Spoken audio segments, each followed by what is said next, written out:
Okay, gents, we should be live now. So, yeah, welcome everyone. Good to have you here again. AMA number 13. We're starting to pick up a bit of momentum on the numbering, so that's great. I think everyone probably agrees that these weekly AMAs are very successful. They're a nice way of interacting with the community on a regular basis. I keep saying we'll keep them a bit shorter, but they do seem to end up over the hour, so we'll see. I've got time, so as long as needed for the community. So welcome to everyone, and thanks to Reed and Mohammed for joining me as well. Obviously, they're here representing yourselves, the community, and the BlockDAG investor group. So we appreciate you being on with me today. Appreciate your time, and I think the format of this works well. I think the community is also appreciating it as well. So I'd like to keep this going. Keeps it nice and dynamic, gives you a chance to ask the questions, and at the end, if there's time, then we'll also obviously take more questions from the community. But I know Reed and Mohammed have already got probably a bunch of questions that they want to take us through. We've got quite a few people here. I'm just seeing, I think not many more people joining. So I think let's kick off. In contrast to previous sessions, I haven't got any slides prepared. I can always refer back to others, but this is really just a question and answer session. So I'm going to hand over actually straight to Reed and Mohammed to dive in and start with any questions you've got. Well, I guess I'm going to start out with a statement, and that was we had mentioned a couple of weeks ago, I think, we really started on the 24th of October. We had an AMA, and we had alluded to the transitioning from Gerhan Kizelos operating this pre-sale through WPro, and that all being transitioned over to you, that you were kind of operating as a project manager for the development of the blockchain and building the team for that, but finances and everything else were being controlled out of your hands. And so, we had stopped on a lot of the marketing things that had been happening. And then I believe it was Monday morning, they came out with a $128 million, 128 million token freebie giveaway type of situation, and it just incited the community. I woke up that morning and it was explosive, and the community reacted, and WPro decided to pull that promotion, and so that's gone, and then they came out with a more tech-based release, and I have to say that the release was better. It was really what the community was looking for and had been looking for a long time. It was March when you said that we were going to stop with the bonuses, and were somehow overruled at some point within that, and that's really when people started saying we need to change how all this is working. And so I just kind of want to start there, and because the question around the whole community is, when is this transition going to take place? We're absolutely fed up with the Gerhan Kizelos methodology of pre-sale running, and we want you to take over, Anthony.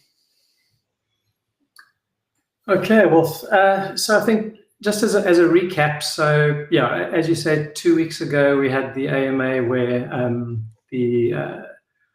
I was a lot more forthright in terms of my role, my areas of responsibility and control and visibility. And I think that was sort of the turning point. Prior to that, we'd announced that the bonuses would stop. So I think that was an important step towards correcting the wrongs of the past. We're in a transition. These things do take time. I know I've had a lot of people asking me sort of, why is it taking so long? It's a big project, a lot of people involved. It doesn't happen overnight. There's stuff happening daily with teams that have jobs to do and processes to follow. So there is a process. It's going to take some time. We also have to set structures up.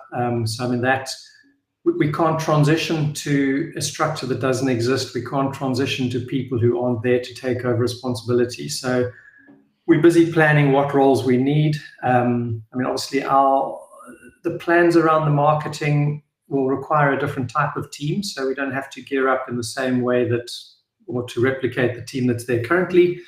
But we do need to gear up. We don't have a big marketing team. It's pretty small at the moment, so there's some key positions we need to fill. We need to, which we've started. We've planned the structure. We're busy sort of moving towards getting that set up. So all of that will take time, and I think it's important that people just recognize that it's not going to happen overnight. I said by the end of the year, and that's, I think, reasonable. So I know everyone wants things fixed yesterday. I'm trying to do that. But as you've seen, I mean, things are taking longer already. The marketing hasn't transitioned across. I mean, that's still been run, obviously, in the same way by the same team.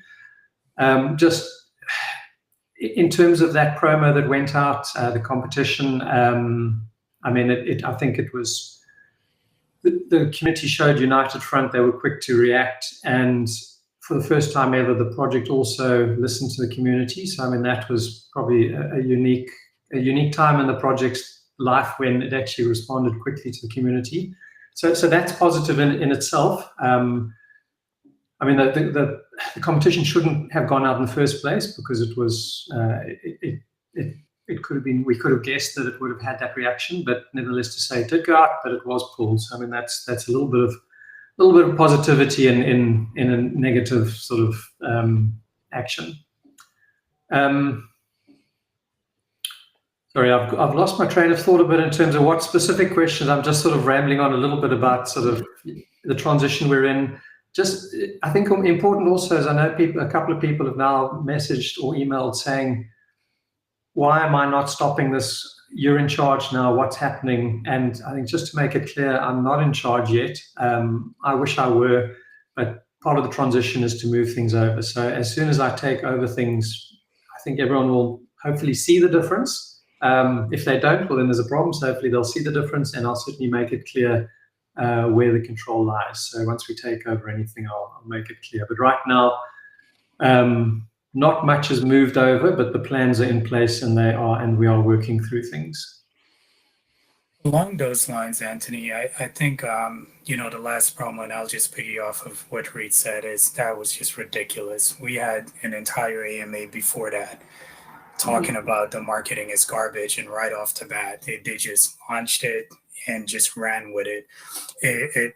I'm trying to comprehend what goes on in marketing. You have bonuses being a problem, tokenomics out of control, and you're putting 128 million coins out there when you don't even know what you're going to do with your base customers, their bonus coins. It doesn't make sense. And as a community, it shouldn't have even taken all of us to pull that down. Common sense should have dictated that before that promo even went out there. So the community as a whole, they've all been making demands that while the transition is going on, they still want you to be involved in the marketing.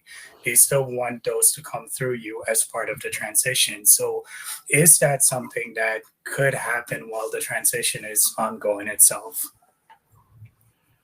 I think the word transition hopefully means that it can happen, because that implies a slow movement of involvement and oversight.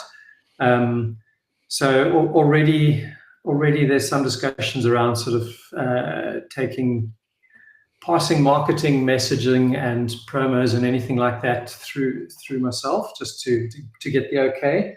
And that was actually discussed prior to all of this around the Mika side of things, because obviously from a Mika perspective, we have to be more careful. Now things have changed in that Mika is more important in the new structure. So we're not that worried about the old structure. We've missed the boat in terms of Mika compliance there. I mean, we so far down, we're so far into the pre-sale that it's not relevant, but the conversation was around Mika that those need to be at least approved so they don't go out with misleading wording. So I'm trying to get that in place, and hopefully the sooner the better, and that'll make a difference. At least we can make sure that the wording is not misleading and accurate and clear, authentic, and hopefully starts circling or centering more around the tech and the delivery as opposed to just the hype that we've seen in the past. Well, sorry, not a clear answer, but it's certainly my intention to try and make that happen. Well, you know what, like Mohammed said, the oversell was not just a slight amount, it was extensive. It was oversold by double the amount of what the pre-sale was supposed to be. I think we said we oversold by like 100 million or something like that. Well, I guess there were 100 million in bonus coins, and there was only 50. I'm sorry, I said million. I meant billion. There was only 50 billion allotted from the get-go, and so this all ties back into a CFO. You know, you had said that we don't currently have a CFO, that you had reached out and tried to hire one, I don't know, 11 some odd months ago. And then that never took place. And that essentially, I mean, for lack of a better understanding, WPro and Gerhan Kiselos has been operating as the financial, has had financial control. So are we going to continue to let him operate in whatever manner that he's operating, or are we actively trying to get a CFO to evaluate the state of the pre-sale and all of that, so we can actually address the tokenomics in a proper manner with somebody who knows what they're doing? So the plan is to have a CFO in place as soon as possible in the new structure. Certainly by the end of the year, given where we are. It's obviously that person will have no oversight or impact on the existing structure. Yeah, I mean, that's the best we can sort of. It's the best I can provide in terms of this transition, is making sure that we move to a structure that has the right people in place. So let me make sure I got it correct. So essentially, as it currently sits, like I said, I guess WPro is kind of handling all the marketing and finances and stuff like that. And then when that's transitioned over, you'll be able to start from that point and start operating with some compliance and fiscal responsibility. You know, we've seen the leaked or whatever, the screenshot of unpaid invoices for various sponsors. And, you know, I know that we've had the F1 sponsorship with Alpine. You know, is all that up to date, and has that been paid? You know, are we paying our bills? Yeah. So just to confirm your first point, I think what we're aiming for is to move to a compliance structure with the right people in place and the right processes and the right controls.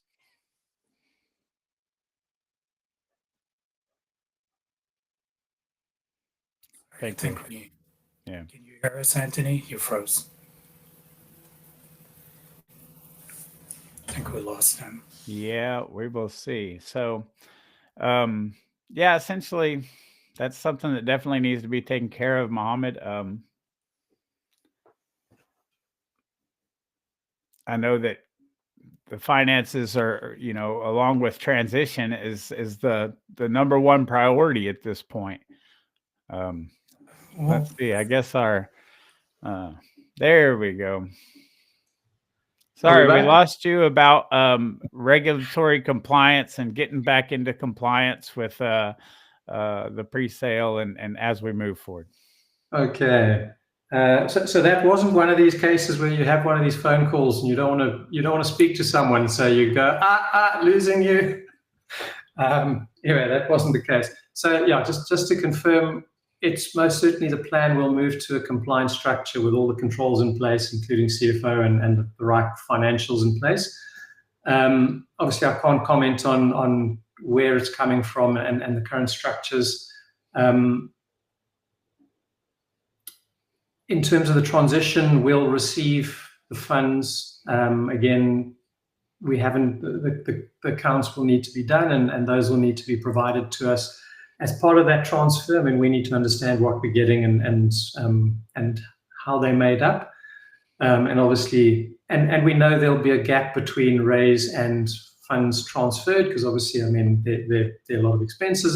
It's an expensive project to run. What that gap is, I'm not sure. And obviously, once we get those, we need to understand, we need to be given paperwork that explains that, and we can see where the spend has gone. And we'll probably, I mean, we'll be taking at face value whatever we're given. I mean, we'll do what we can to interrogate and make sure that it looks reasonable and holds up. But more than that, I mean, I can't comment. I don't know what it'll look like. I'm not sure what format we'll get, whether it's audited, unaudited, management accounts. I'm not sure.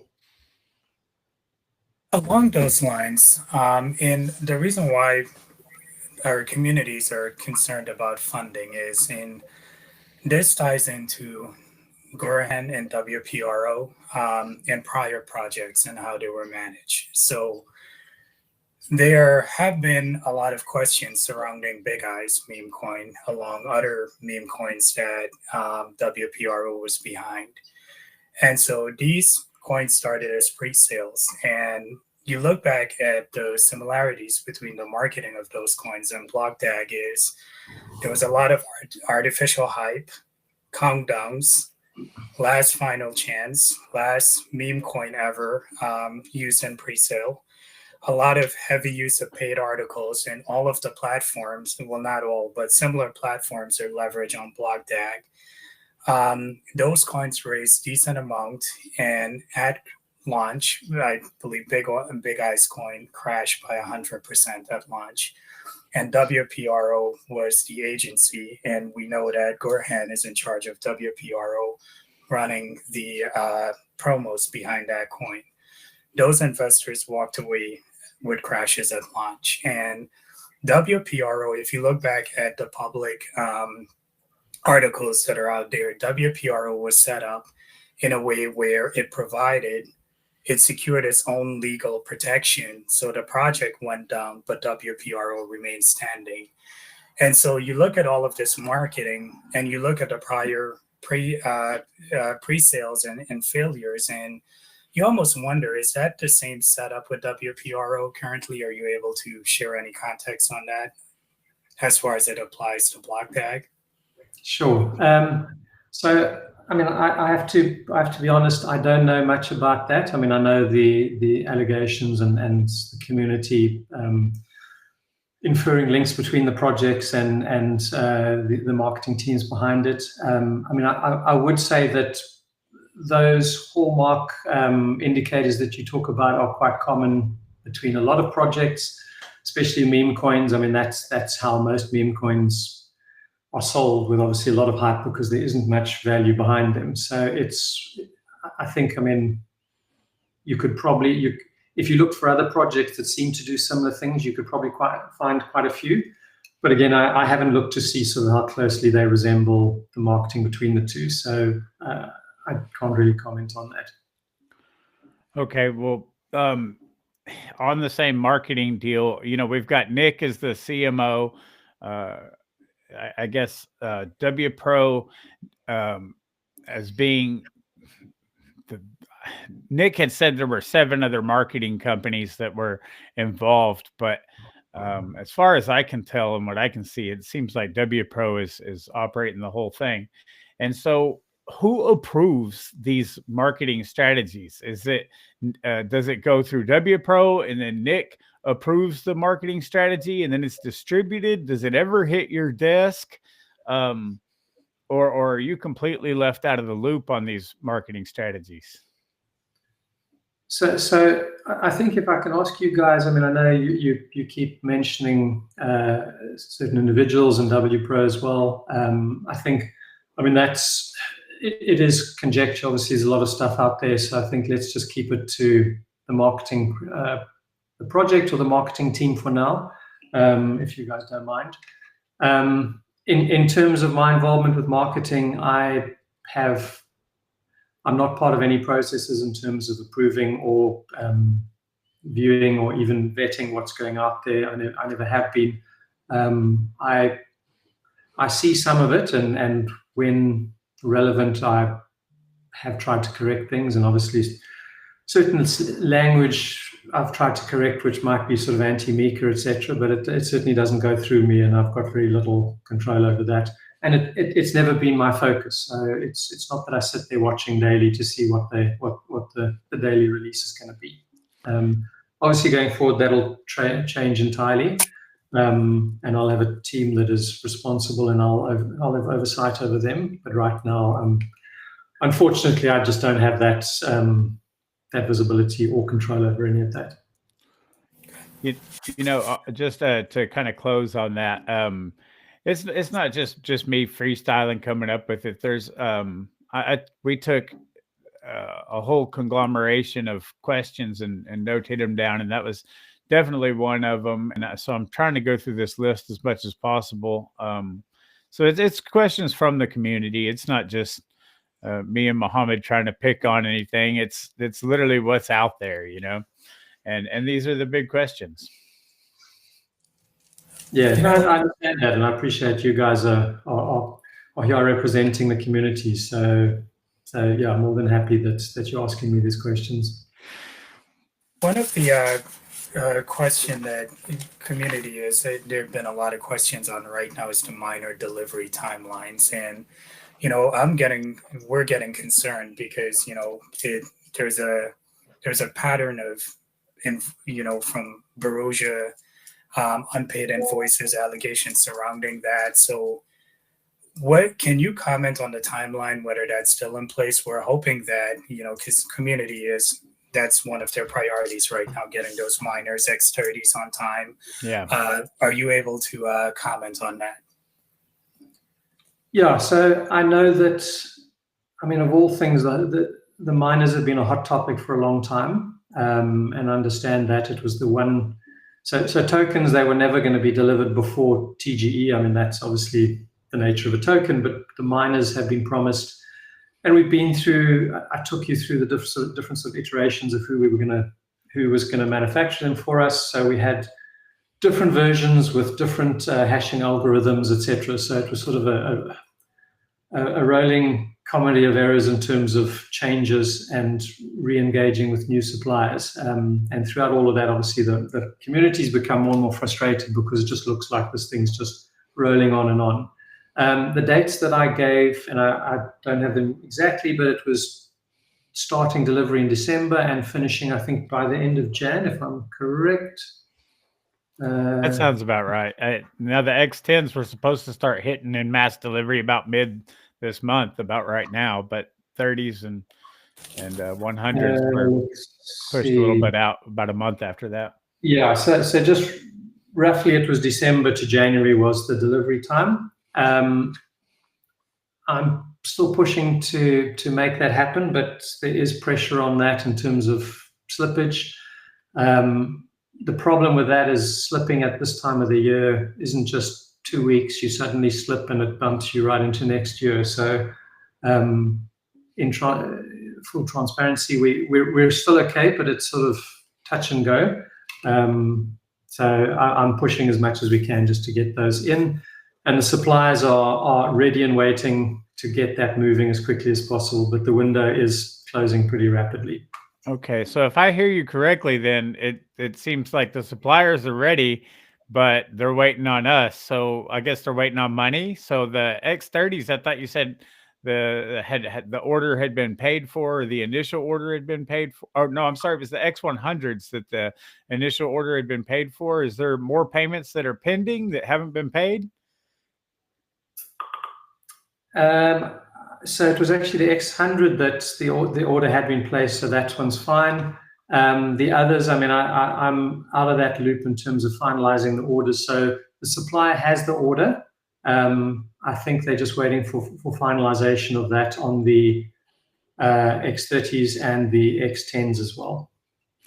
Okay, well that leads right back into like if those haven't been paid, or if the suppliers are waiting on us, how secure? We've supposedly raised $430 million some odd dollars.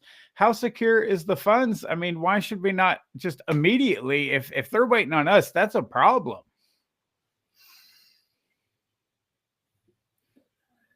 Sorry, is there a question there? Maybe you want to just clarify. Sorry. Yeah. we got to get these checks cut. So, yeah, I mean, what do we have to do to get the checks cut and over to the supplier so we can get stuff delivered? You know. Yeah, so the orders are going in. There's just been some delays. I mean, I'm hoping that as I said, I'm hoping we're all on track and we get everything sorted and the deliveries are back on track. But I mean, we know that we're getting quite close to the end of the year, so it's getting fairly tight. Well, I just want to end up. I'm sorry, Mohammed. You know, I was in construction and general contracting for quite some time, and coming up on Thanksgiving, if you don't get stuff done prior to that, then, you know, you got big problems. Like you said, you got people that are going to be off for about the next 6 weeks. And that is a big problem. So this is more of an open statement to whoever is in control of that. Let's get the ball rolling, because there is absolutely no scenario where that is okay. We raised the money on miners separately from the sale of tokens. That was all in its own category, and that money should be ready to be spent.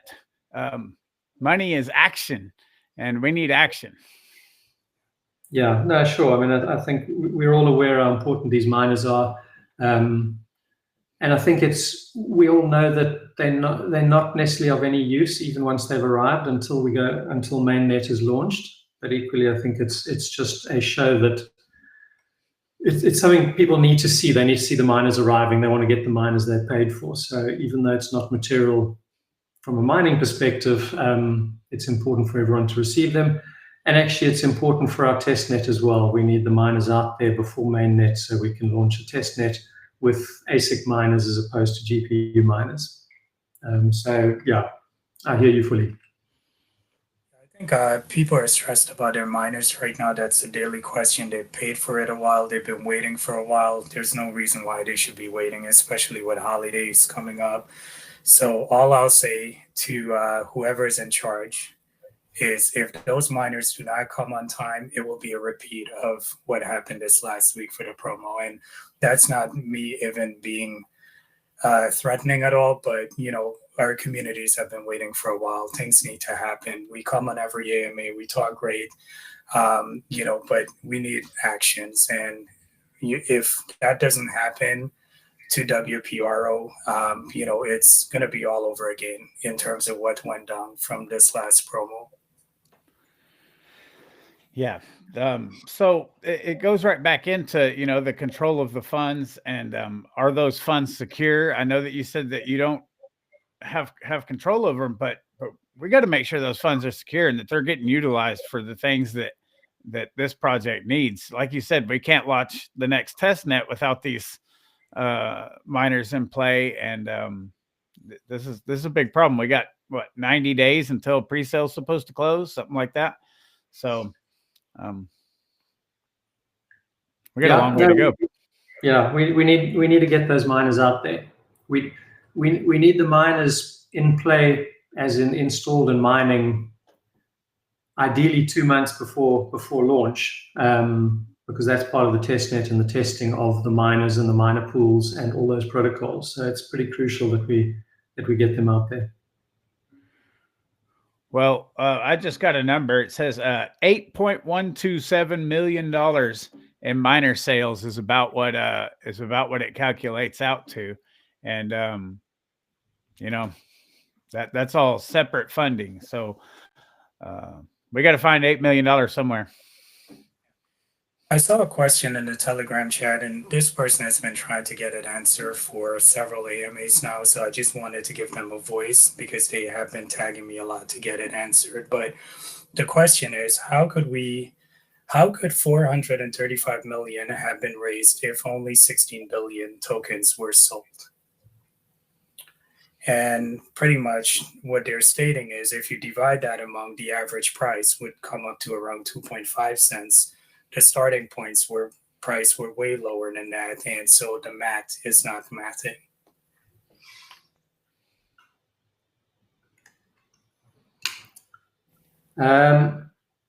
I'd need to just have a look at that. Again, I mean, it's not something I've spent time on. There's, I mean, we saw with the bonus tokens, the math didn't math there as well, and that was obviously because numbers out there, the public numbers weren't necessarily the right numbers. So I think that's once now that the bonuses have been disclosed, that certainly helps. But yeah, I mean, look, we can all do different bits of maths. I think the key is once we do the transition, at that point we'll have the numbers, we'll know the raise amount, the cost amount, and the net amount after all of that.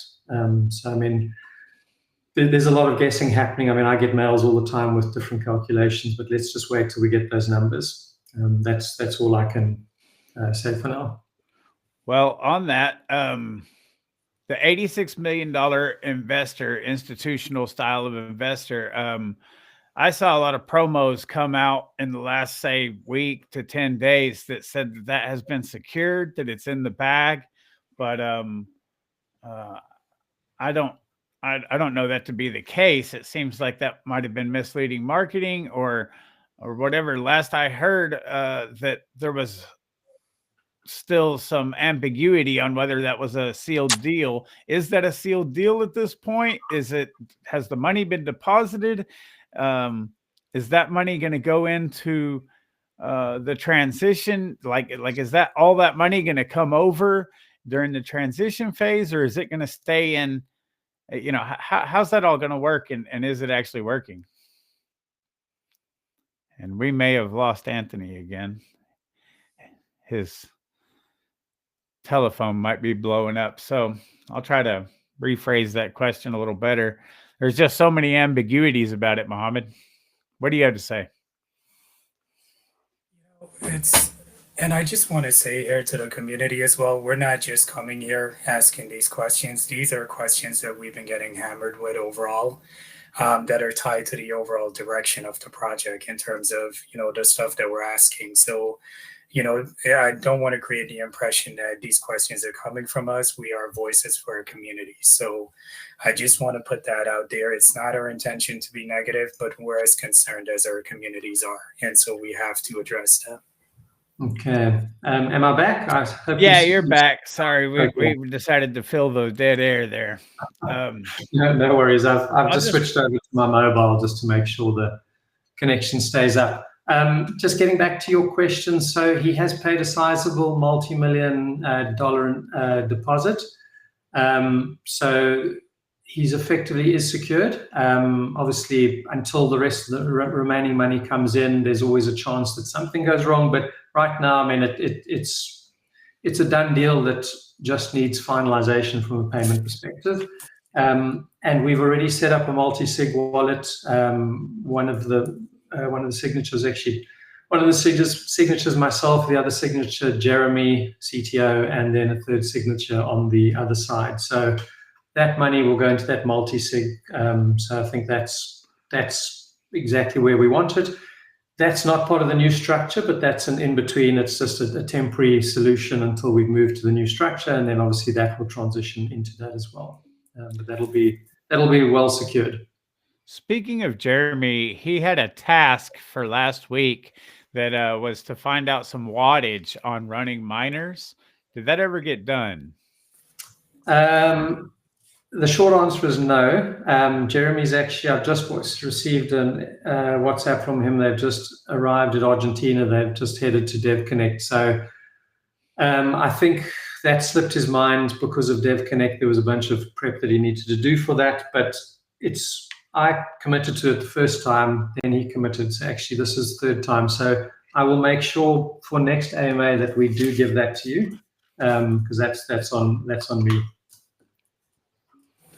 I got a message from Lisa last night as she was boarding the plane heading out there, and so I'm pretty excited about that. I just on a lighter note, I have been building out an application for the Build-a-thon, and it is going real well. I know Mohammed's been working on one as well with Jamie, and we've seen a lot of progress. I'm interfacing with the blockchain as we speak, and I'm running my smart contracts, and everything's going pretty well. The RPCs have been working, and so a lot of fun stuff happening there. And you know, to be honest with you, that's what I would rather be doing than doing all this stuff. I would much rather be in the background doing mining pool, node, app development, bringing these ideas on chain. And that is where my focus really was in this whole situation. And I hate it that we are forced to be in this predicament. Yeah,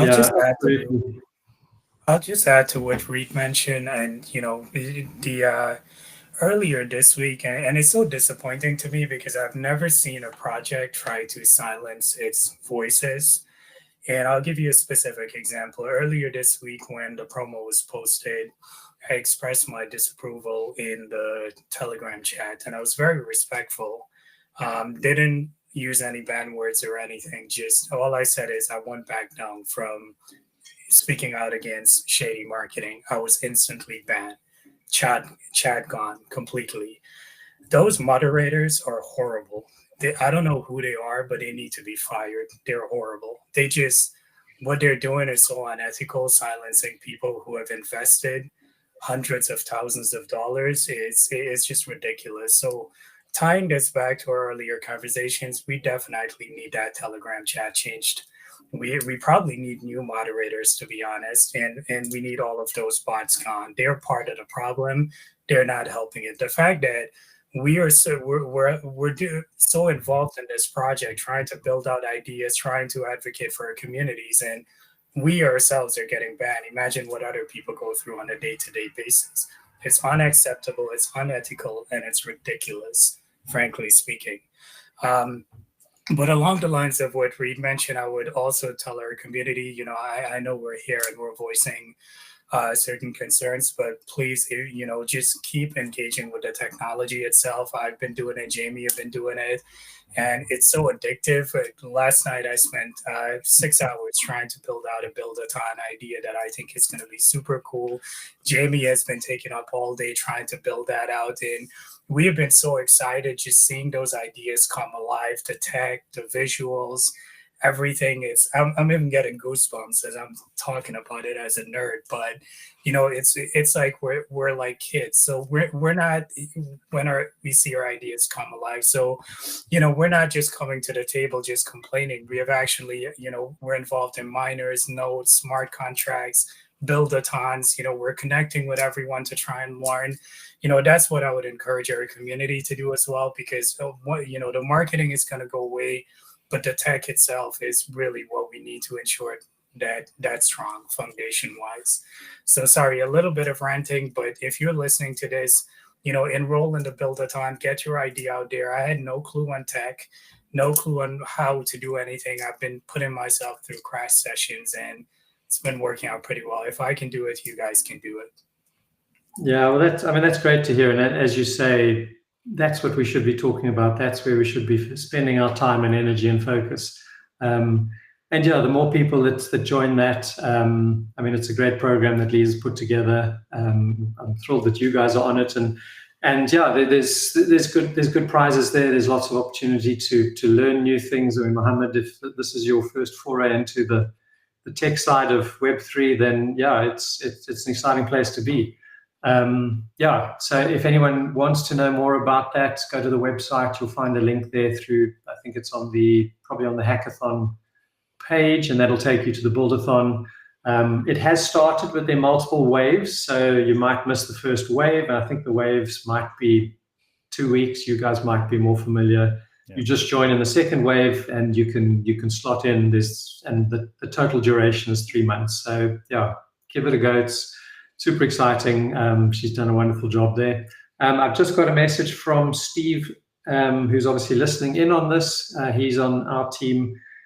So he says that Jeremy did speak to him about measuring the wattage. They've done some preliminary, but they're onto it. So the guys are on it, which is good. I'm glad to hear that. Good. So by next time, we'll give you some numbers. So go ahead, Mom. No, you go. I'll go after. All right. So the next block of questions came in, and it was about launch, listings, roadmap. we kind of covered some of it, that launch can't happen. We can't even get the test net until the miners are in people's hands and distributed on a broad scale. So I know that some of these are going to be predicated by that. But essentially, we've got February 10th, I believe, being the end of the pre-sale. Then we talked about a 6-week launch plan that comes after that. So, people have speculated that, end of March, somewhere in that ballpark, 1st of April would be like a launch and listing kind of time frame. Can you give your thoughts on pre-sale, launch, listing, and roadmap as of this point? Yeah, so I think prior to that, we'll have another test net. And I think the guys have called it Zeus, if I recall correctly.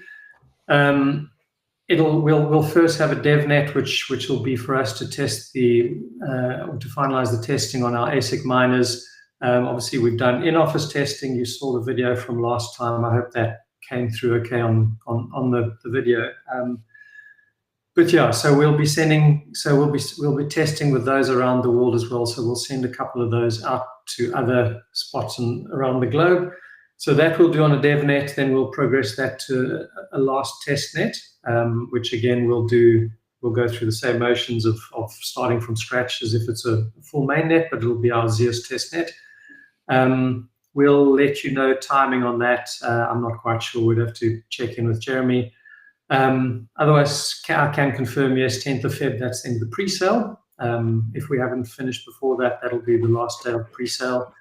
And then it's roughly 6 weeks to get from there to TGE and the listings and all of those steps and processes in there. It might be shorter, it might be slightly longer. So I think I'm not giving a definite date, but I mean, that takes us roughly to the end of March. So I think if anyone needs to work on a rough date, that's roughly where we are. Obviously, that'll change based on any sort of actual details close to the time. Well, on that same token, Dr. Hurley was mentioned in the last AMA that that he's still advising the project and looking over things. And you had mentioned that he was possibly going to start doing some more sessions. Have you worked towards that or talked to him any more about that? I think I said that we need to get away from these types of sessions and go back to other more interesting sessions. So that was the sort of context for it. For next week, there's a fair chance that I can't be on. I'm not available Thursday. So we'd either change it up or even just schedule a session with Maurice. I know the weekly cadence and the feedback is useful. So even if I just pre-record something just to give a bit of feedback, but otherwise maybe we can have, so Jeremy's not back yet. So from a tech perspective, he'll still be over in South America, but otherwise we can get Maurice on there and maybe I'll think about who else on the tech side as well could come in and give you guys some updates in terms of what's happening there. So let me think about that. There are a couple of topics that Maurice and I have talked about that would be interesting to present to the community. If you guys have got anything in particular, otherwise I'll drop you a few ideas and see what you think everyone would be most interested in. Okay, I know a lot of people were asking about the governance model, the DAO, or DAO, and is that in production? What does that look like? Is there a time frame on being able to get some movement on that? Is that going to be something that is implemented prior to the finalization of the tokenomics reconfiguration, or is reconfiguration going to happen prior to any form of voting on it? That is a big question from the community. I've had some interesting conversations through email from the community. Some people saying it's great that everyone votes on these things, and then others saying the project's problem that we created, we need to fix it, and we need to make decisive decisions. So I'm not sure. I think we would prefer to resolve those things earlier, as in we don't want to wait till until the DAO is in place and we have a mechanism to vote before we finalize that. So we might want to wrap at least those things up. Otherwise, everything's being pushed out. So what do you, just the two of you, what's your quick view on, I'll put you on the spot like you do me quite often. What's your view on, do we have the community voting on this, or do we just make a decision that we believe is in the best interests? I think that we've gotten a lot of feedback from the community. I think that there are definitely some, we'll call it different factions. There's some people who say that number two, to reference back to your slides, number two was more fair, I believe, to the early investors. It really kind of retains some more of the 150% early investor vote. There's the other call it faction that was leaning towards the intent of the double up bonus. I think Michael, I can't remember his last name off the top, but he was talking about that last week, is that, there was an intent on buying for the double up. And so it kind of pushed towards that. But we have had quite a bit of the community that agreed that, I would say the majority of the community that agreed that number 4 was the best option for fairness, which was your geometric type of slope. Obviously we're not touching the base coins. So, the base coins stay as is. But it kind of does take a little bit away from the early investors on the bonus and the double up on the bonus, and kind of puts it towards the middle, who was the, let's say, due to promotions and stuff like that, didn't quite get as good a deal as many of the others. I personally think that that's the fairest way. I like the fact that, early people got a lot of base coins. I just want it to be as fair as possible. And I personally think that it needs to be done as quickly as possible. So, if it's going to take weeks and months to get a DAO up and running, I think that if people want to see what their actual position is prior to buying more, prior to making any other moves. And I'll pass it to Mohammed here to. Yeah, so I'm just going to add to that. The one thing that I want to add is I agree with Reed, option 4. I know there were some outliers stating that we don't speak for them, but, we've collected a lot of feedback. We have had multiple conversations on this, and the consensus of the community comes down to option 4. And I just want to add to that, we're not looking forward. We're not looking out for ourselves, because with option 4, it actually works against us. And I say that because we could have stuck with one of the options that benefits early investors, and we would have hurt ourselves. We could have stuck with one of the options that benefits primarily mid investors, and we would have also hurt ourselves, because we pretty much, not only am I an early investor, but I bought through every batch as well. The model that you propose, it's consistent with every group based on when they joined in. And I think that's, to be fair and frank, that's the more consistent and fair model. I don't think we should wait for a DAO for voting. People are pushing for those coins to be reflected in their dashboard. We've had several AMAs talking about it, polls, feedback submitted. I think we should just get it over with so people can see what their coins are. And along the same token, we have Tap Miner. People are questioning, when is that going to be out of function, because they were still able to get free coins from that, or free spins, so they need that gone.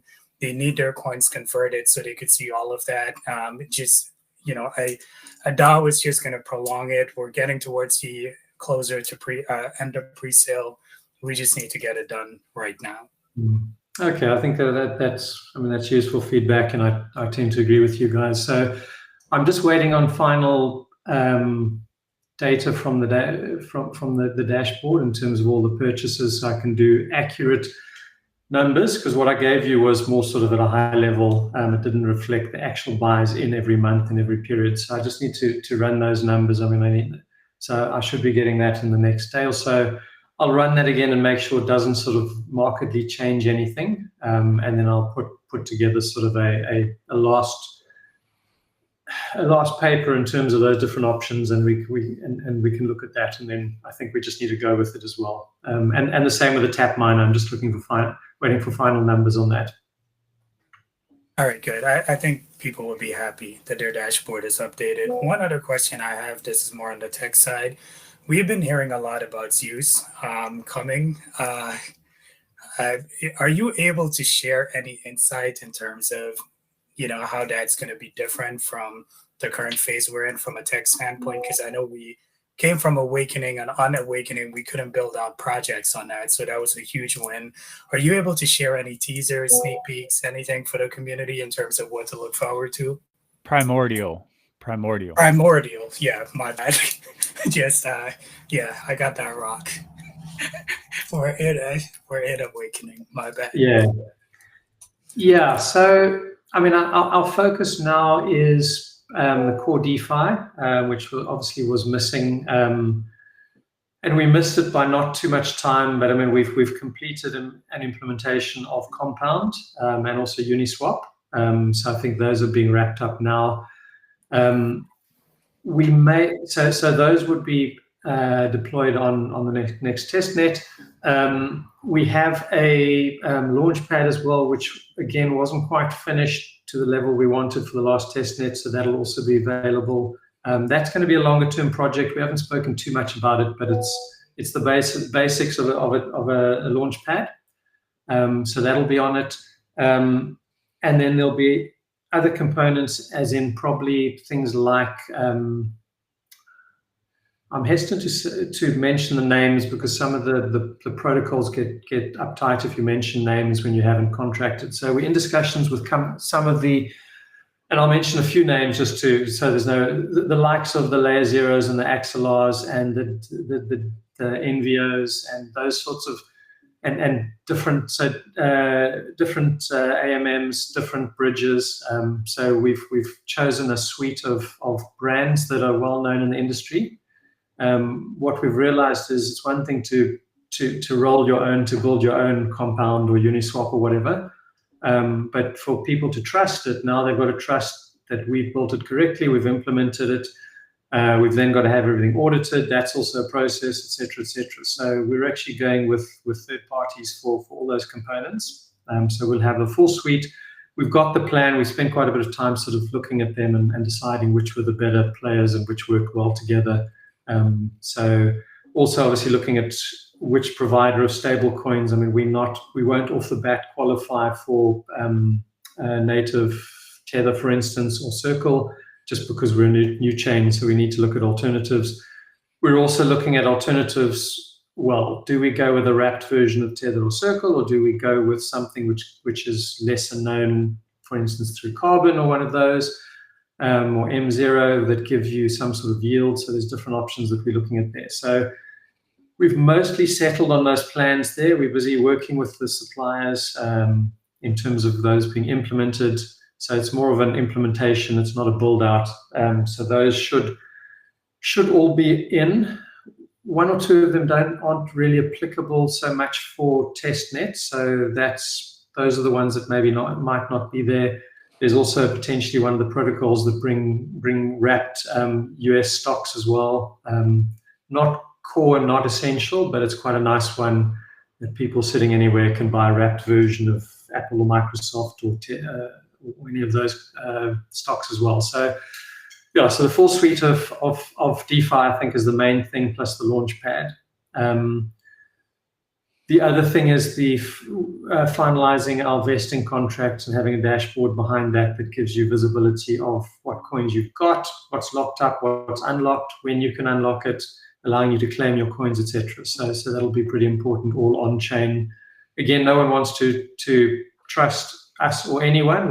People want to know that it's in their control and it's sitting on chain. So I think it seems like there wasn't a lot that happened in the last one. There was a lot that happened under the hood, but on the sort of surface, it was sort of a little bit disappointing. It was just another chain with not a whole lot more. The next one, there'll be a lot more sort of apps on it. There are a couple of games that have gone through grants that'll be on there as well. Starvara, Motodex, those are the two games. There's 2 zero knowledge proof grant recipients that have been developing on us. One of them has gone off with us and they've got a demo in South America. So we sponsored them to be there with our team, and they're going to be running around with their tech, which is always handy when you're trying to have conversations and open conversations if you've got a nice sort of cool demo. So there's a lot of those things that that the community hasn't seen, and we've now obviously all been distracted with things. So I think the next one will be, there'll be a lot more to see, a lot more to play with. As I can't remember who said it more than once, as the community are bored. There's not a lot you can do on the net, on the test net, unless you're doing like you guys building stuff. But once you've pulled a few token from the faucet and you've played the lottery 10 times, there's not much else to do. So I think the next one will suddenly be a lot more exciting, and it'll feel like we're now getting close to launching something special. Outstanding. So this question right here is going to make my buddy in Greece's day. His name is Stavros Papas. And this is about compromised wallets. So we have some people who have equipment that is to be shipped. And, you know, if we're paying for X100s, I know he's ordered quite a few X100s and has plans on a mining farm out there. We have to be, I mean, we can't ship equipment to people who nefariously stole somebody's wallet. So this needs to be kind of a high priority item that gets taken care of prior to shipping of miners. And, you know, although the pre-sale allocation can be handled prior to TGE, we need to definitely address the compromised wallets that have hardware to be delivered. Yeah, so I think what we're going to do there now, I mean, we're busy putting our heads together in terms of the exact process and also who to use if we go with the KYC route as well, because I think that's probably going to be part of the process.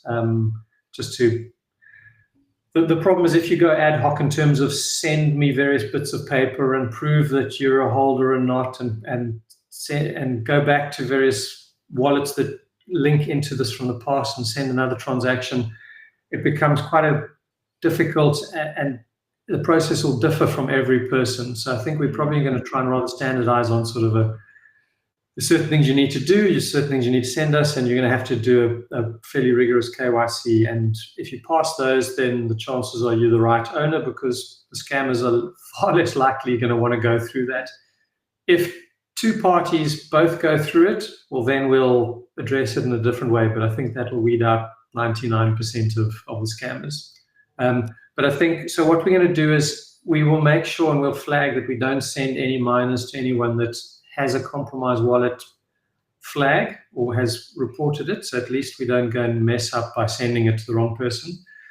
Not to then just delay it so we never fix it, but I think at least we just don't make it worse by sending miners to the wrong person. Right. And then we do need to get onto that. As you said, the bulk of it's important for TGE, but for the miners, it's important to get that done sooner rather than later. Right. So that is on the list. Okay, so we've been talking about third parties a little bit. Is there a third party that is going to take a look at the tokenomics situation prior to a resolution finalization?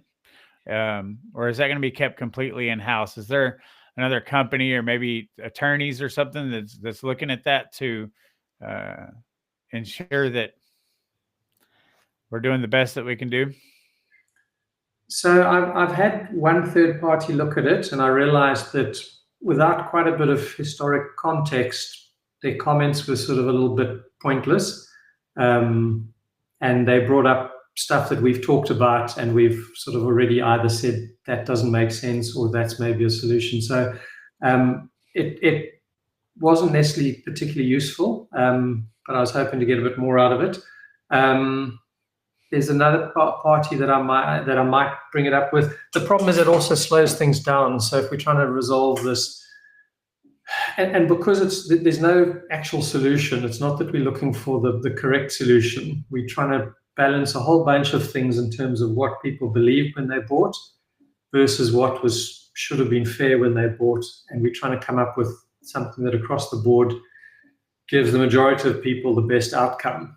And that's why I need the numbers, the data, so I can run the numbers, because then you start looking statistically, sort of how many people are better off or worse off, what are the outliers, etc. So it's a bit of statistics and a bit of common sense and a bit of looking at the scenarios, which I think we spent quite a bit of time on already. So I don't really see it. I was a bit disappointed about the last conversation. It didn't really add any value to the thinking. That makes a lot of sense to me too, because having watched the pre-sale, for an extended period of time myself, I believe that somebody who's of sound mind and a smart person can kind of has a macro perspective over the whole thing, can really come up with a good solution. I think you're right in that. And at least I'm not I've got some, besides team tokens. I mean, I've got some tokens, but I bought those more just because I was on and off test various things on the back end. So I'm effectively a non-holder. So for me, I'm just looking for the fairest solution for everyone. So my view is unbiased, which I think you guys have also demonstrated. So I think we're all just looking, at the end of the day, more happy investors that are feeling positive about the project helps everyone. So I think the problem is there are still people out there who are looking purely at themselves and saying, you can't take away my bonuses, this is illegal and indefensible and all the rest. And they're not necessarily wrong, but we have to just find a solution. And it's really sort of, so to speak, pragmatic. We're all going to lose something here, but the bigger picture is it's for the project and we need to protect the core tokens. And that's the focus. And we just need to realize that collectively we need to do this, and it needs to be done in the best way possible for the project as a collective. I agree. I think, walking away with more could mean you're getting zeros in front of what the actual price could be aligned. So for people watching this and, focusing too much on bonuses, I'm just tired of bonuses. I just need us to move on to the actual tech, what we invested in. So I agree with you. One of the questions that I did want to ask, and it's a question that I believe Binance Stuff has also posed before, and a few people in the community is,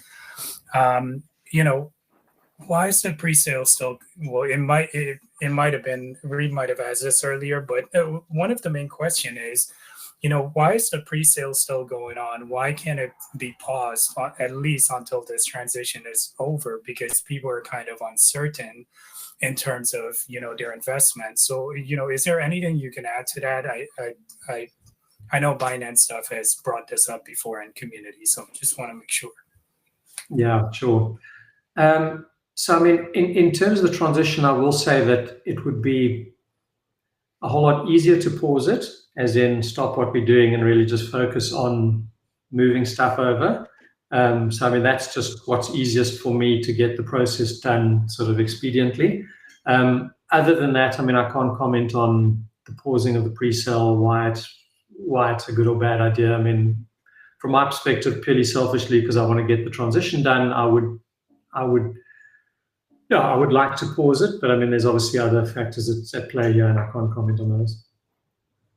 I mean, I think that there is a question around, obviously, for instance, the large investor and the implications to those sort of conversations if we pause the pre-sale, and also whether it creates other negative connotations in the market if there's a pause and then a restart. So those are considerations, but on the whole, for expedience, a pause would be good, but that's not where we are now. You had mentioned Binance Stuff, and he's on the YouTube stream right now. He said, that one of the questions that's coming up quite a bit is, were you interviewed for this position as CEO, or who interviewed you for your position here at BlockDAG? And how did you wind up being just in charge of the development and not in charge of full scope of finances and everything, and marketing and everything else? So in terms of the first part of it, I think that's private, so I can't comment on that. But the intention and certainly understanding from my side, was that the place to start was the tech side, because that's where not that there were problems, but it needed more focus. It was the place where we needed a lot more happening. We didn't have any community initiatives. We didn't have any hackathons or grants or anything like that. So that was the sort of obvious place to start and to focus. My understanding is that I would have, over time, taken over responsibility in the other areas. It didn't happen. And that's why we are here at the moment. So since we first initially announced the transition, what positive steps forward have been made to facilitate that transition? Has anything started to be transitioned over to you? Is it still all just running in a holding pattern? So, I mean, there's a fair bit of planning that needs to go into it, partly because of the structure that we're setting up, and also the best way to transition funds across to that. I mean, I'm between myself and my lawyer, we're being very clear that we want that to be sort of as squeaky clean and compliant or regulatory compliant and financially compliant as possible. So we're looking at how that transaction and the transfers happen, whether people elect to transfer across. So we're looking at those permutations. So until we're clear on exactly how that's going to happen, that part of it sort of there's not much on the current project side that they have to do. That's more on our side in terms of being clear how we want that to transpire. In terms of the other things like taking over the marketing, and especially things like support and the community management and things like that, we're starting to have those discussions now. I mean, there's been a bit of planning around what those are and how we're going to handle them as well. There was some discussion around, because we don't have necessarily the resources, that potentially some of them would stay where they were for a while. But I think we've agreed, and I'm sure you guys will also agree, that it's better just get it all done in one go, move it over, start fresh. So it was a bit of planning on our side in terms of who and how we're going to take those over as well. There hasn't been any transition yet, as in actual things that moved over. I mean, I said that earlier. So, but there's quite a bit of planning that has happened, and I mean, that's important. So it wasn't that a day after it was announced that we could suddenly take over the support. So, for instance, support we could take over. We could put new people manning support desk, but when they find a problem that they verify that's an issue with tokens that weren't issued on the back end, then we need to get into the back end. We need to be able to make changes. There's authorities around that who has access to the database, who can change it, who owns it, all of those things. So they're all fairly complicated. So it just takes a bit of planning. So nothing yet, but we're in the planning phase. Real quick, by the way, are you able to share an update on when, back to tokenomics, last question, and I'll move on from that because I'm getting tired of that question. Can you give people watching tonight a timeline of when they can expect their dashboards to get updated for TapMiner and the coin reduction on the dashboard?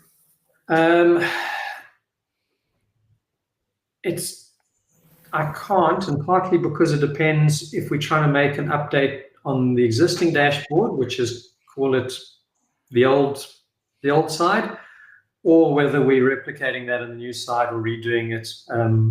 Either one takes time by different teams, etc. I'd prefer that we transition, and when we move across, we're on the new dashboard and we focus on that, as opposed to sort of duct tape the old side of things or the old stuff. So we're just looking at sort of how we do that, how much effort is to redo that versus taking it across and making the changes. Obviously, we also need to move the backend, the database, and all the rest. So again, it's a bit more complicated than just making a few changes. So right now, I can't give dates on that. Practically, it's not going to be sooner than 3 weeks. I mean, I'm just thinking of, there's a fair bit that needs to be done. I mean, we need to first decide on what the solution is and then present it, make the changes, push that out, roll that out. So 3-4 weeks is probably, and that's why I say the end of the year is tight, but I think what will happen is most things will come together because there's a lot of work streams. So it's not that you'll see too many small things. I was hoping to start taking over, for instance, support, but then I started realizing it's not so much the support desk, but it's the whole back end where there's issues that get stuck, and it's now payments, which is our payment provider. So none of these are easy where you can just take over small things and just say, well, let's take this over for a quick win. It's going to be sort of a lot more. It'll all be sort of to the tail end of it where it suddenly all comes together. So then essentially now nodes and now payments, I think you said it was, is that the same organization? Yeah. So now payments are on the dashboard. If you buy the 3 main coins, USDT, Binance, and probably Ethereum, those are through our tech. Otherwise, if you go the other route, which is obviously a slightly different user interface, that goes through now payments. Okay. I had gotten somebody who messaged me about those earlier in the week. They were having a problem with that support, so I didn't quite understand because I haven't. I've purchased with Ethereum every time, so it didn't apply to me. I mean, just to mention, I mean, because I've jumped into quite a few of the support issues. Certainly, when I see people mail me saying that they're not getting any resolutions, I go in and have a look. And some of them are pretty complicated, whereas, I mean, I've gone into them thinking, well, surely this is quite a simple thing. Here's the transaction here, hash, this is where it came from. And then you realize and it's mostly when it comes through exchanges, there's batching of various things. So suddenly you so where you think you sent it from, it ends up hitting our servers, or through now nodes, it comes through from a different wallet to the one that you'd expect. So there were quite a few complications, and we have a lot of transactions. So although there seem to be quite a few that go wrong, it's fairly small in the scheme of it, and they are complicated, and we keep sort of fixing the nuances where we can. But some of it you actually just need manually to go in and step through and try and piece together what went wrong and why the things don't tie up. So it is a bit complicated. It's not sort of a science. It's not like in Web 1 or 2 where it just all works 100%. So when you implement these changes that are upcoming, is there going to be a revision of the white paper that brings in some congruency? I think the old white paper still actually shows the registration to be in Seychelles, and also you had mentioned something about moving to the current organization from Samoa to various places and winding up in Switzerland or something to that effect. So will that be in the white paper as well, if you are going to update it? Yeah, so we've already updated the white paper with most of the MiCA required clauses. It unfortunately, it takes a white paper that is easy to read, and it just makes it a bit of a mess because they throw in so many clauses through the whole thing. So we'll probably end up with 2. There'll be the MiCA compliant one, which has all the clauses and all the provisions and all the risk clauses, and then we'll have a normal non-MiCA one, which is still the one that you can read easily and understand the project. But we'll certainly, it needs to be updated with obviously the legal entities, the issuing entity. There'll be some changes in terms of the removal of UTXO, because that's still in the white paper. It talked about a dual token system, so UTXO goes out. There are 1 or 2 diagrams in there that need to be updated. I know John Stell mentioned one. The miner rewards issuance had dates on it, which showed that we started issuing mining rewards in March of this year, and that's obviously, it was meant to be whenever we launched, but there were dates on there. So We'll go through it, we'll update it, but there's not too much that changes there except the addition of all the MiCA clauses. And did you write the initial white paper for this project? No, I wasn't involved in that. So I was involved in, I mean, I didn't write it, but I had my team do the rewrite, and that was Maurice and Manuel. They did all of that. And that was from scratch. There was no borrowing or ChatGPT or anything like that in there. So it's, and I think we still get criticized for a white paper that's borrowed and got lots of AI in it, which does always indicate that someone hasn't necessarily read the new white paper, because it's fresh, it's well written, it's pretty clean. It's a decent document. I mean, there's probably some good improvements we can make to that as well. When was that released? Do we have access to it? Which one's that? The one that you wrote, that you said you worked with Dr. Maurice? Yeah, that's the current one on the website. Okay, and that was released like March of last year or so? No, that was November-ish, and then I think we did an update in January. Okay. So the main error or the main change in there is the removal of UTXO, and then obviously the jurisdiction, that's the corporate details are different in there as well. Incorrect. So November would have been about the third version then, if I'm not mistaken. There was an original, and then it was changed, I think, in March of 24, and then in November of 24, and then I guess January. Yeah. Moving into the next one would be like version 5. Yeah, and so you did 3, 4, and 5. Yeah. Okay. Someone just on my team mentioned that the next interim test net is Incarnate, so it's not Zeus. I'm not sure whether that's because that's more of an internal one for our internal testing of miners, but that's just thought I'd correct myself on that. Okay. Mohammed, you got something? You ready to open up to the Yeah. I was just gonna say, moving forward too, can we just have more tech partnerships instead of stupid sports partnerships? I mean, we need more real world based partnerships, not partnerships based on hype, where money is going out for just hype. It's not benefiting our project at all. We need stuff that's gonna actually lead to global adoption. That would be my only feedback on partnerships moving forward. People want to see real partnerships, not the sports ones. It's a waste of money, in my opinion.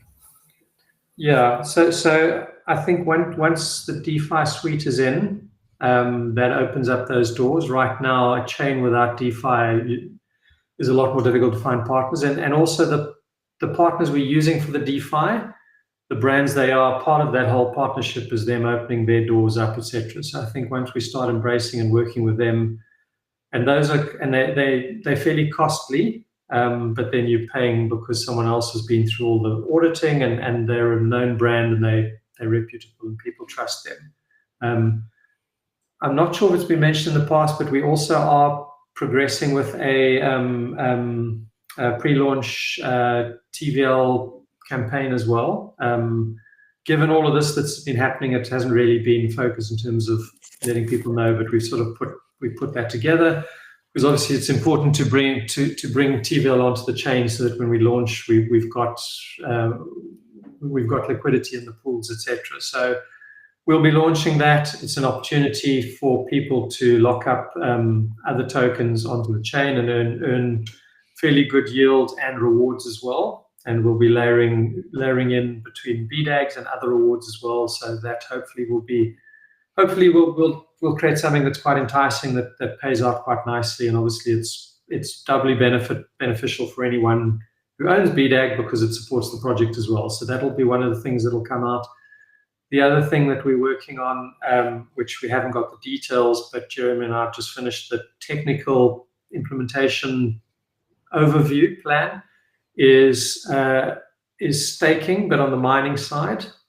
So I won't give you more details for now, but it's basically allowing you to stake into the mining pools and earn alongside the miners. And we're utilizing that partly to improve the security on the chain, because there's elements of slashing that comes in there, which you typically wouldn't have. So we're hoping that, and this is where we're going to be leaning on Maurice as well, in terms of how we can utilize that, and the fact that there's funds that miners earn, and there's funds that other people earn that can be slashed if the miners misbehave, which is typically not something you have in a proof of work, unless you lock up the mining rewards. And so it's an interesting lever that we can use to sort of keep miners playing nicely.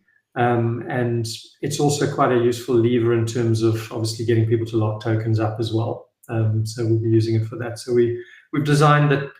The technical side, there's some technical implementations that we need to cater for, so that'll be built out. But we'll come out with more details in terms of what that means to the community, sort of probably in the next 2-3 weeks, once we sort of finalize that.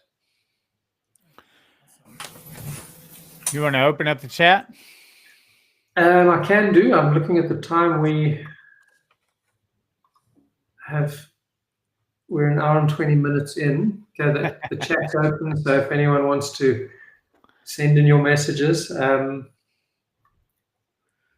yeah, if we can keep it to maybe 10 minutes, that'll be great.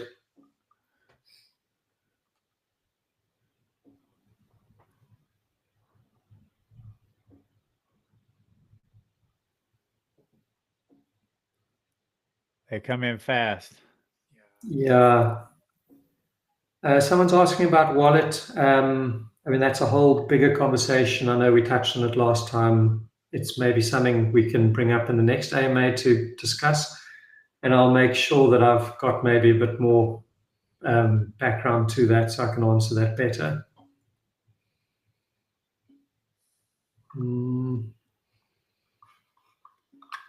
If you guys want to pick from here, I'm also looking as we go through. Voltage on the miners, they support anything from 110 up to 250 and 50, 60 hertz. So they'll work anywhere. I think they'll be shipped with 3 plugs. So that's the only thing, is if you're in an exotic location, you might need some sort of converter, but I think it'll come, and I can check on this, it'll probably come with US, European, and UK plugs, if I'm remembering correctly. Obviously, we can't ship with a plug for every part of the world, so we picked the 3 most sort of common. I see a question on why don't you showcase in AMAs the best apps made throughout the hackathon. I know that's something Lisa's working on, so I'm pretty sure she'll have more to share on that, because Build-a-thon is still ongoing, so probably still need to wait on that to finish. But Lisa, that is on Lisa's list. Yeah. Question on the algorithm for the X100 and X30. So that's script. So it's a script algorithm. It's been customized so no one else can mine on our chain, and our miners, unfortunately, also can't mine on any other script chain as well. And that was done on purpose. The X30 and the X100 are Wi-Fi enabled. If you look at the video from last time, or some of the pictures that are around, there's a little Wi-Fi aerial on it. So yeah, Wi-Fi enabled.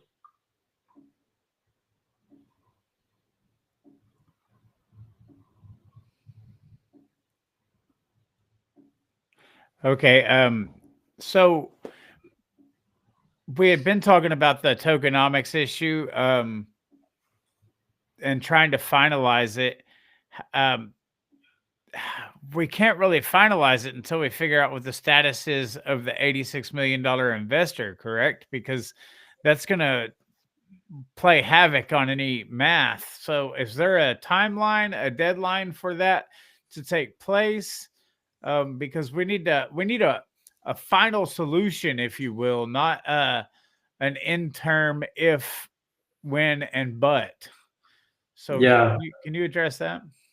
Yeah, I mean, good point. I think, I mean, earlier on I was thinking about that as well, but I didn't throw it into the mix. But you're right. So that changes everything drastically. I think, and yes, it brings a lot more tokens into the whole mix. It will impact everyone. And I have mentioned that if that happens, we may need to look at the mining pool, just to beg, borrow, steal from that pool. But I think it's still a worthwhile investor to bring in. It brings in obviously a lot of money, and it'll come straight to, let's call it, the future coffers. So there'll be no expenses attached to it. So it's worthwhile. So I think if I can just leave it at that. So I think for everyone out there, it's, even if you lose more bonuses because of that, I think the upside will be definitely worthwhile to you.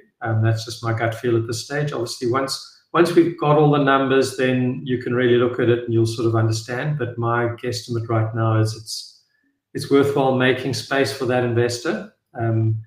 And I believe the next tranche is due beginning of December. So, I mean, it'll be quite soon once we've got clarity on that. And we're pushing for that as well, because that is key.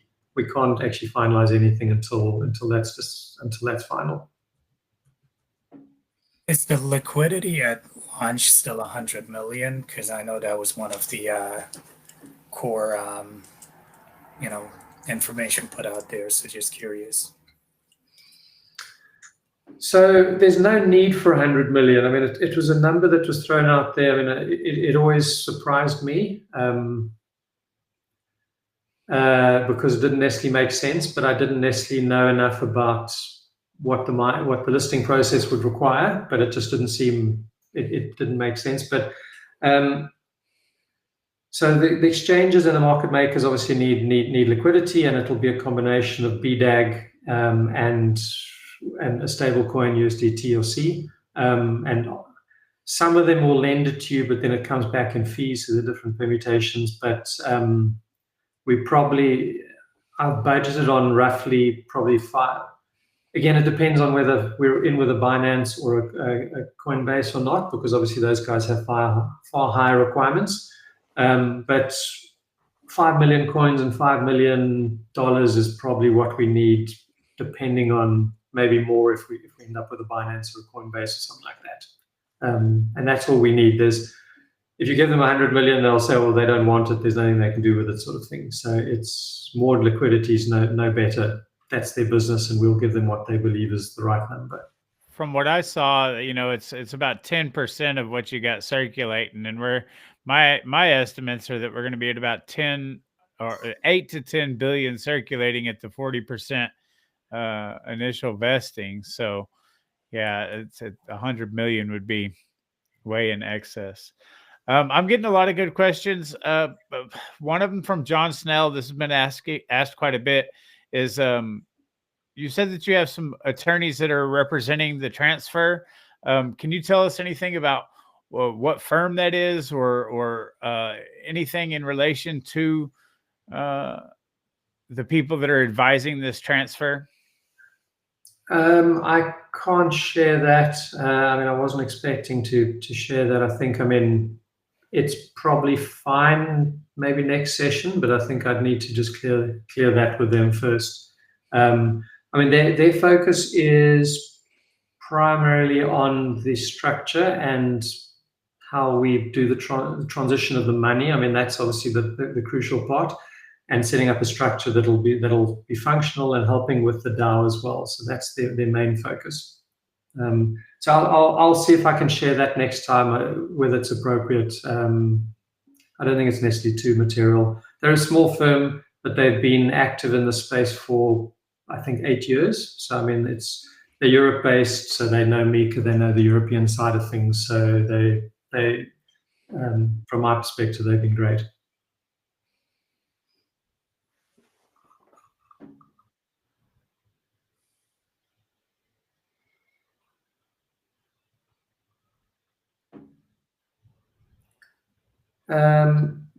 There's a question on any updates on US exchanges. Primarily that would be Coinbase or Kraken type discussions. Because of the transition, we've sort of slowed down the discussion on listings, just because it doesn't make sense to progress those and then find we're changing whether it's tokenomics or entities, which is fine. For now, we've got relationships. We've opened the door. So we're in conversation, but we're not going to sort of progress that further. and we've got conversations with pretty much everyone. Some of them will still probably be too challenging, and the US obviously adds additional complexities as well in terms of how he tests and things like that. So I'm not sure about the US. That's the market we're least certain whether we'll have a listing there off the bat. Maybe with a new structure and everything being squeaky clean, it makes it a lot easier, but I'm not sure there. What can the community do to help foster this transition and expedite it? Because that is the sentiment that I'm getting here is they want it done now. And there's very, very little patience left for things continuing on as they are. And if there's anything that I want to close on, it's what do we have to do to get this done and get it done ASAP? I mean, there are so many people that would love to help, people that would bend over backwards to try and get this thing going. Any ideas? Yeah, so I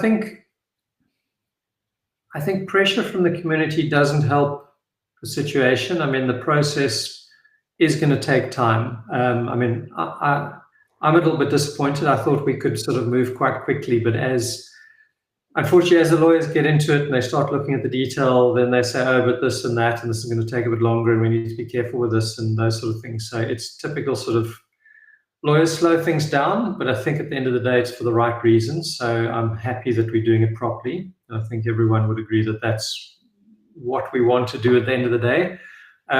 It doesn't help. It's not going to happen quicker if we push harder. Some of the stuff just needs time. So I think we need a bit of patience. I mean, as soon as things start moving, I'll try and feedback as and when I can, and if we can keep up.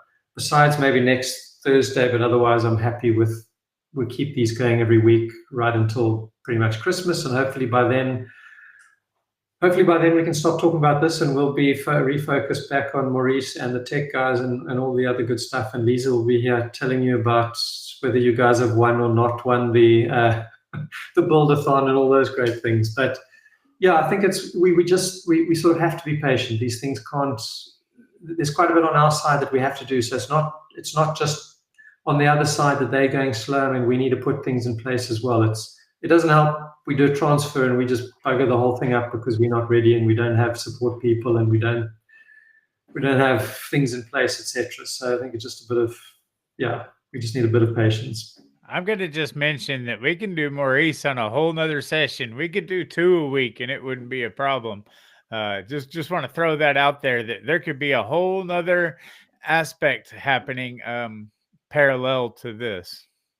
And I can always say that we want a true CEO. I know you've been doing a lot of work on the development piece. We wouldn't have gotten here in terms of the tech deliverables that we're seeing right now if it wasn't for the work that you and your team are performing. And that's the reason why people are anxious, because they want us to run like a true crypto project, and they want an honest, decent CEO to actually be there. And community-wise, we all believe in you. We want you to be in charge of this project because, that's the only hope we have right now in terms of getting us back on the right path. And people are worried, nervous, scared.